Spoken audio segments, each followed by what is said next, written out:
going on, everyone? It's Jack here from Nothing But Tech. Hope you guys are all doing well. Welcome back to another video. In today's video, I'm answering a ton of your really amazing questions. Okay, so I asked you guys if you had any questions for me, and you guys had a ton of them. So I'm going to start out on Twitter, and then I'm going to go to Instagram. I do apologize if I didn't answer your question, but thank you guys all so much for submitting them. Let's get into some of the answers. Alright, also I should note that I'm terrible at pronouncing names, so if I don't pronounce your name or I pronounce it incorrectly, my apologies. But the first question comes from All Nighter Pro, and they say, what do you feel is the most difficult part of creating a video? Okay, this is a tough one to answer because I actually really love every single part of creating the video, but I guess for me, my answer would have to be finding the time. All these videos take me a very long time to make, like 8 to 16 hours or more depending on the project. And finding a time where I can get into it and then keep going once I get into my groove is not always that easy. So I think it's finding the time, but I've been posting a little bit more consistently and you guys are killing it. So I thank you guys so much. We also just hit 41,000 subscribers and like 2 million views. And I'm so appreciative. I know it's so easy to get caught up like getting to the next milestone and just like getting my hands on different things, but thank you. Like, honestly, I would not be able to do all the cool stuff that I get to do without your guys' continued support. It means the world to me. I appreciate all the likes. I appreciate all the first comments. I appreciate all the constructive criticism. Anything that moves this content forward. I appreciate all of you. Thank you guys so much. So I'm definitely going to be trying to find more time to create more content for you. Let's move on to the next one. Tech Out of the Box wants to know who inspired me to make tech videos. And there are definitely a lot of people that I looked to for inspiration when I definitely started out. A lot of people that I watched were like Marquez, kind of the entire Team Crispy team. Casey Neistat was also like a big inspiration. Justine, they were kind of like the people that I was watching in the beginning. Matt Schaefer, who's actually now transitioned into like startup and business videos, which are definitely worth giving a look if you're interested in that kind of thing. All these people that I kind of watched to begin with and was definitely like really big fans of kind of inspired me to start making my own videos.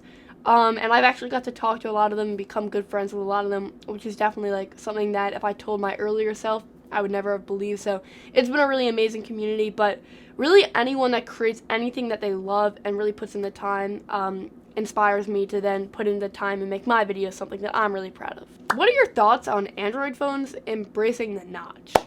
I have some thoughts on this. Alright, here's what I'm going to say. Last year, or a couple months ago when the iPhone X came out, everyone kind of made fun of the notch.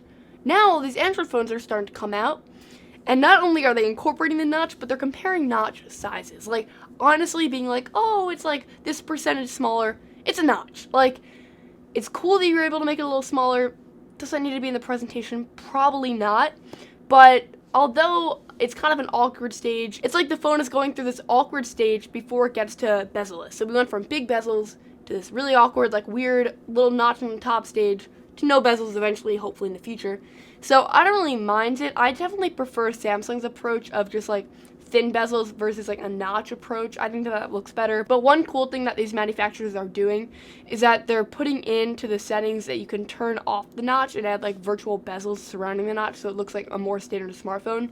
And I think I probably prefer that, but this is just going to be one of those things where we have to deal with it for a couple years, and then hopefully it brings us to this completely sexy bezel-less smartphone. What do you guys think of the notch, though? Leave a comment down below. The next question is, what are your thoughts on the OnePlus 6? Do you think it will be priced competitively? How do you think it will compare as OnePlus has continued to increase their pricing? And we've seen a lot of leaks on the OnePlus 6. It looks like it's going to have a notch. It looks like it's going to be able to go up to 8 gigabytes of RAM.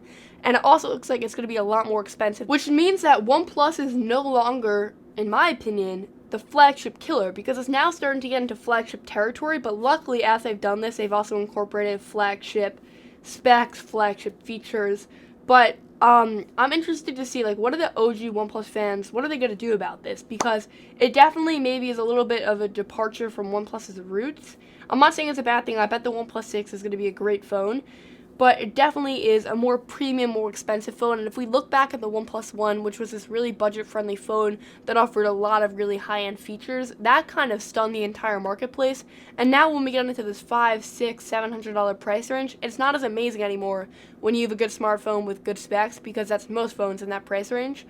But I don't know. We'll have to see what it comes out with. I bet it's going to be a really fast phone, and one advantage of it over other smartphones is that it has a very stock-like experience, but still has a very custom skin. So I'm excited to still see it. I think that it's kind of unfortunate that it's gotten so much more expensive because it's not as accessible to people that don't have a lot of money to spend but still want a really nice Android phone. So I don't know. We're going to have to see what they do with it. I'm excited, though, just to see what they do because I'm normally pretty happy with their stuff. GDR01 wants to know if I have other interests besides technology, and he also said that he's a longtime subscriber of the channel.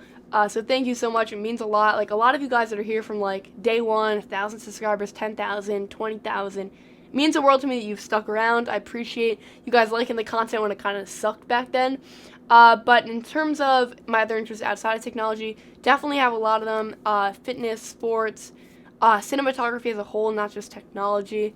And then I'm trying to get more into, like, graphic design and also kind of photography. So I'm going to try to branch out and do stuff like that as well. But there's definitely a lot of stuff outside of technology, which is why I've started vlogging a little bit more on MPT Productions, which I'll leave a link in the description down below too, so you guys can kind of get the taste of what else I do besides technology videos, if that makes sense. Tech Out of the Box said that they love my videos, which means a lot, thank you. And they also wanted to know if I would give any tips to creators just starting out.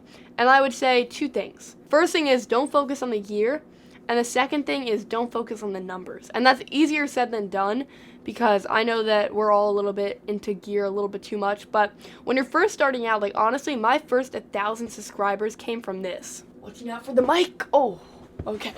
It came from this. Like, this is an $180 camera, and I used it for a very long time. I actually made a full video on it, which I'll try to link in the description down below. But it shot in 1080p, which was pretty good. It had 42 times zoom, even though that kind of looked terrible. And it also shot, like, in a complete auto mode. And I didn't really know how to use a camera too well when I first started. So I didn't really need anything more. I wouldn't have gotten use or value out of anything, spending any more money than this. And I actually made a ton of videos on this camera until 1,000 subscribers. And no one ever really said, oh, the quality's not that good. If you have the storyline and you have an interesting opinion to share, people are going to watch and they're going to kind of deal with maybe a little bit less in quality, a little bit white balance off. They'll deal with certain things as long as the story's there, the personality's there, and they're getting value from the video. So I wouldn't focus too much on gear, and I also wouldn't focus too much on numbers. If you start thinking about, oh, this video is going to get views, every time that I've tried in the past to make a video that I think is going to do well, it's just so much worse than videos that I make that I just made for fun. For example, the Note 8 video that I posted from the Samsung Unpacked event, which is by far my most popular video at like 400,000 views, that video I made so late after the event because I was spending so much time trying to edit it. I was like, this is never going to get the views that I wanted it to, that I expected it to. I was kind of disappointed already before I even posted. I was like, oh, I spent too long on it, like I should have gotten this up faster. And then overnight I hit like 17,000. By the end of that day, it was at 100, and then now it's at like 340,000. So you just never know what's going to be popular, and you never want to make videos based on, oh, this is going to get the views. Because if you do that, it's going to show that you're not actually passionate about the subject, and it also, more times than not, like, you can't generate a video just to get views. It often is not going to happen for that video. It's going to happen for a video that you don't expect. And if you don't have any videos doing really well, and you're kind of down about it, you're like, oh, none of my videos are getting a lot of views, just wait, because it actually took me, I think, until like 25,000 subscribers to get a video over 100,000 views. So just give it some time, keep putting in quality stuff, and hopefully the results will come. As long as you put in the work, the results will come. I'm now going to switch over to Instagram DM. If you don't follow my Instagram, you definitely should. It's at MBT88YT. I'm trying to post some more personal portraits and stuff like that on there, as long as some stories, live streams, etc. It's definitely worth the follow. Okay, one question is, do you have any plans of building a PC in the near future? And that's definitely possible. I'm going to be bringing back the Building My Ultimate Setup series, as you guys really seem to enjoy that, and I liked making it. It combined like tech and vlogs. Since I've made it, so many other people have kind of made like very similar things, but I'm bringing it back. I'm excited to bring it back, and maybe one of those setups will be PC based. If you guys want to see that, let me know by smashing this like button. Next question is, any plans of doing a collaboration with another YouTuber? And if you missed it, I just actually collabed with Crystal Laura. I'm going to leave that in the description down below. We did a comparison of the iPhone 10 to the S9 Plus and S9. And you guys are killing it on that video. At the time of recording this video, it's at like 10,000 views, which is crazy. I appreciate your support so much on that one. And in terms of other collaborations coming, I would love to do another collab with Sarah Dietschy and a couple of other people that I have in mind. Don't want to share it yet, but it should be pretty dope if it goes through. But yeah, if you ever want to see me collab with someone, you should just tweet us both on Twitter so we both kind of see it in our mentions, and I'll try to make it happen. Okay, the first question is, this person asked too, what are your sequence settings in Premiere usually? And I don't use Premiere, so I'm going to discard that question. I use Final Cut Pro, which is probably going to answer a question in the future. But any tips for getting flat footage?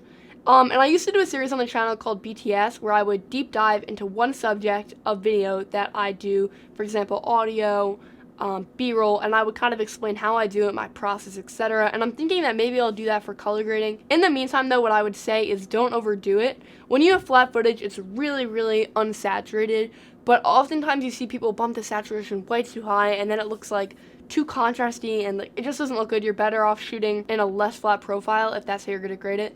You want to have a very tasteful edit, so I would just experiment. A lot of times it's also really good to get the white balance correct in camera, but if you want more information on shooting flat and stuff, definitely let me know by leaving a like on this video and a comment down below. If you could bring back one discontinued tech item, which would it be? Wow. That's a really good question, actually. I have to think about this one. Honestly, I'd probably bring back an iPod, but with more current specs, because sometimes it's just nice to have like a listening device without having your phone or something like that on you.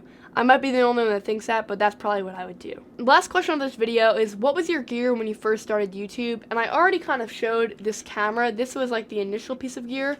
And then in addition to this camera, I also had a $20 lavalier microphone that I bought off of Amazon that just did not work like at all. But I would plug that into my phone and then use voice memos, and it was pretty trash, but it was okay. With the microphone on a headphone, I watched a video on it. I probably should have just invested in a proper lavalier microphone. And that was kind of my initial setup. And then my first video I ever made was on a Rode NT USB microphone. And I use that for voiceovers and stuff, because in the beginning, more of my channel was like voiceover stuff. I wasn't on camera as much. And then after that, I worked with Rode a little bit down the line, and they sent me out these lavalier microphones, and I used that for a while, and then I used a shotgun microphone by Sennheiser, and that's kind of what I'm still using right now. I've actually been using this for like a year or so. But in terms of other stuff, I guess my softboxes were like $70 softboxes off of Amazon, but I kind of built up to that. Like in the beginning, I really was just using this camera handheld for like a while, and I was making a lot of tutorial stuff, and then I kind of invested more and more as more and more people started subscribing, but that was kind of my main gear for the channel. Nothing like really major, nothing that would blow you away. A lot of creators when they start out have like amazing gear. But I just didn't, and honestly I wouldn't have been able to use all of that. I didn't know enough about cameras and microphones and lighting and all that stuff in the beginning, so I'm happy with what I started with. When I first had it, I always wanted like bigger and better cameras, and then I eventually upgraded to the Canon 70D and the Sigma 18-35mm lens. That was when I hit 1,000. I really invested. I think that was like $1,800 in all together, and I was just really invested. And then I bought this like 11 to 20mm lens, and I did some vlog stuff and some other stuff, and looking back, this thing is so heavy. I don't know how I did that, but I bought like so many things over time that when you buy them all together, it's very expensive, but when you're buying something maybe every 2 months, it's not terrible. And I've been doing this thing for like 2 years now. But just start with whatever you have. At this point, smartphones are definitely better than what I was recording on. I actually did a comparison between this and the iPhone 7 Plus in the video about this, so you should check that out. But I appreciate you guys all watching this video. It means a lot to me. Definitely go check out a lot of my other content. I'm trying to have content more consistently to you guys, as you can probably tell. I think we've gotten like 6 videos up in the past like 3 weeks maybe, which hopefully there's more like that. But appreciate you guys all watching this video. You're going to want to subscribe right here so you don't miss any of that content that I'm hyping up now. And you should check out my other content right here. Thank you guys all so much for watching this video. Thank you guys for 41,000. Thank you guys for 2 million. Hope to catch you guys on the next one. Bye.